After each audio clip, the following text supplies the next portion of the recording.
OSS ఫర్టిలిటీలో science ఇంకా OSS help తో ఎందరి కలలో నిజమయ్యాయి. In the good hands of science. Mummy daddy అవ్వాలంటే ఓఎస్ఎస్ కి కాల్ చేయండి. తెలంగాణ ప్రజల గుండెల్లో మన్మోహన్ సింగ్ స్థానం శాశ్వతమన్నారు సీఎం రేవంత్. ఆయన తెలంగాణకు ఆత్మ బంధువు అని కొనియాడారు. ప్రత్యేకంగా ఏర్పాటు చేసిన అసెంబ్లీ సమావేశాల్లో దివంగత నేతను స్మరించుకున్నారు. మన్మోహన్ సేవలను ఆయన చేసిన మంచిని గుర్తు చేసుకున్నారు. ఢిల్లీలో మెమోరియల్ ఏర్పాటు కోసం తీర్మానం చేయాలని బీఆర్ఎస్ కోరింది. దివంగత మాజీ ప్రధాని మన్మోహన్ సింగ్ కి తెలంగాణ అసెంబ్లీ ఘనంగా నివాళులర్పించింది. ప్రత్యేక సమావేశం ఏర్పాటు చేసి మన్మోహన్ చేసిన సేవల్ని గుర్తు చేసుకున్నారు.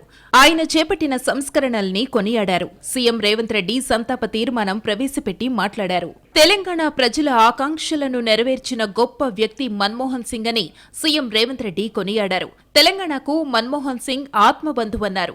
ఈ రాష్ట్రానికి పురుడు పోసిందే డాక్టర్ మన్మోహన్ సింగ్ అని, తెలంగాణ బిల్లు పార్లమెంట్లో ప్రవేశపెట్టింది ఆయన నాయకత్వమేనని గుర్తు చేశారు. తెలంగాణ ప్రత్యేక రాష్ట్ర స్వప్నం సాకారం చేసినందుకు 4 కోట్ల మంది తరఫున నివాళి అర్పిస్తున్నానని చెప్పారు. 60 ఏళ్ల తెలంగాణ కలను సాకారం చేసిన నాయకుడు, ప్రధానమంత్రి హోదాలో తెలంగాణకు రాష్ట్ర హోదా కల్పించిన గొప్ప మానవతావాది. తెలంగాణలో ఆయన అనుబంధం విడదీయలేనిది, రాష్ట్రం ఉన్నంత వరకు మర్చిపోలేనిది. ఈ రాష్ట్రానికి పురుడు పోసిన డాక్టర్గా మన్మోహన్ సింగ్ గారిని తెలంగాణ సమాజం ఎప్పటికీ గుండెల్లో పెట్టుకుంటుంది.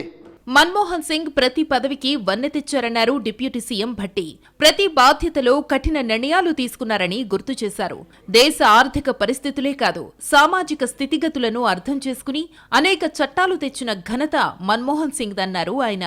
దేశవ్యాప్తంగా ప్రపంచవ్యాప్తంగా ఎకనామిక్ క్రైసిస్ వచ్చినప్పుడు కూడా, రెసిషన్ వస్తే కూడా ఉపాధి హామీ పథకం ద్వారా కొన్ని వేల కోట్ల రూపాయల గ్రామీణ ప్రాంతాల్లో సర్క్యులేషన్లకు రావటం వలన భారతదేశం అటువంటి ఎకనామిక్ రెసిషన్ బారిన పడకుండా కాపాడుకోగలిగామంటే ఆ చట్టమే ఉపయోగపడిందని చెప్పడంలో కూడా సందేహం లేదు అధ్యక్ష.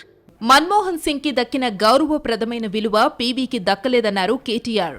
ఆయనకు కూడా ఢిల్లీలో మెమోరియల్ ఏర్పాటు కోసం తీర్మానం చేయాలని సూచించారు.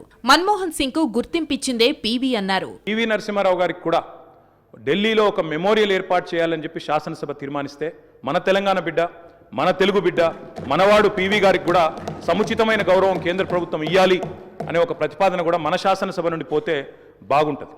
ఎందుకంటే ఢిల్లీలో అందరూ ప్రధానమంత్రులకు మెమోరియల్ ఉంది అధ్యక్ష, కానీ ఒక్క పీవీ గారికి లేదు. అదొక రకంగా మనకు అవమానం, మనకు తీరని లోటు.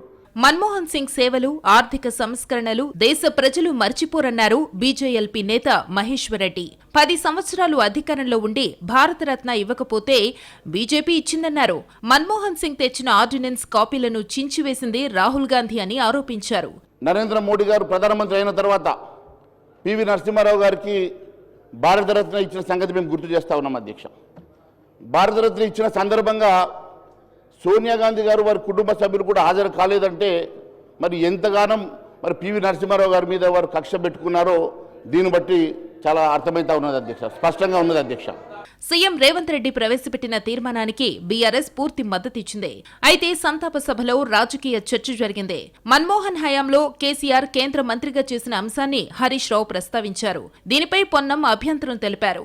కేసీఆర్ గురించి ఇప్పుడెందుకు అని అన్నారు. దీనిపై హరీష్ అభ్యంతరం తెలిపారు. సో అట్లా మన్మోహన్ సింగ్ గారి కేబినెట్లో దాదాపు 2 సంవత్సరాల 4 నెలలు పనిచేసిన తర్వాత కేసీఆర్ గారు తెలంగాణ రాష్ట్ర ఏర్పాటు ప్రక్రియ ఆలస్యమైతుంటే రాజీనామా చేసి పదవిని వదులుకొని కూడా బయటకు వచ్చిన విషయం కూడా గుర్తు చేసుకుంటారు. సంతాపం సందర్భంగా అసెంబ్లీలో బీజేపీ పక్ష నేత మహేశ్వర్ రెడ్డి లేవనెత్తిన అంశాలు సభలో దుమారం రేపాయి.